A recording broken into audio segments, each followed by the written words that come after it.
ঢাকা সিলেট মহাসড়কের ব্রাহ্মণবাড়িয়ার আশুগঞ্জ থেকে হবিগঞ্জের মাধবপুর পর্যন্ত প্রায় ৪০ কিলোমিটার এলাকায় থেমে থেমে যান চলাচলে তীব্র যানজট দেখা দিয়েছে। ৪ লেন প্রকল্পের কাজে ধীরগতি ও দীর্ঘদিন সড়ক সংস্কার না হয় সড়কে ছোট বড় গর্ত সৃষ্টি হয় এমন পরিস্থিতি। গেল বেশ কয়েকদিন ধরেই এই সড়কের এমন অবস্থা। গতরাত থেকে এই যানজট তীব্র আকার ধারণ করে, এতে চরম দুর্ভোগে পড়েছেন পরিবহন চালক ও যাত্রীরা।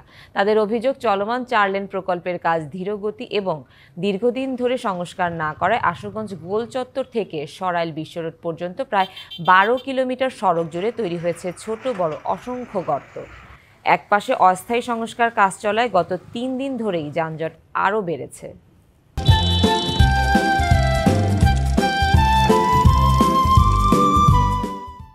একটা গাড়িও যাচ্ছে না, খালি আসার গাড়িগুলো আসছে ঢাকা থেকে, যেগুলো আসতেছে এগুলো টুকটাক করে যাচ্ছে, কিন্তু আমাদের লাইনের গাড়ি যাচ্ছে না কোনো। এখন রাস্তাঘাটে প্রশাসন আছে কিনা তাও জানি না। আমার ফ্লাইট আছে 10টা 15 মিনিটে, এখন তো আমার এখন বাজে টাইম 10টা 43। আমার তো লাইটের চান্স চলে গেছে, এখন ভাই আমি কি করবো? এই জামে পড়িয়া আমি 8 ঘন্টা এইখানে দাঁড়াই, এখন আমার কি গতি? এই প্রশাসনে কোনো ইয়া নেয় না, খবর নেয় না।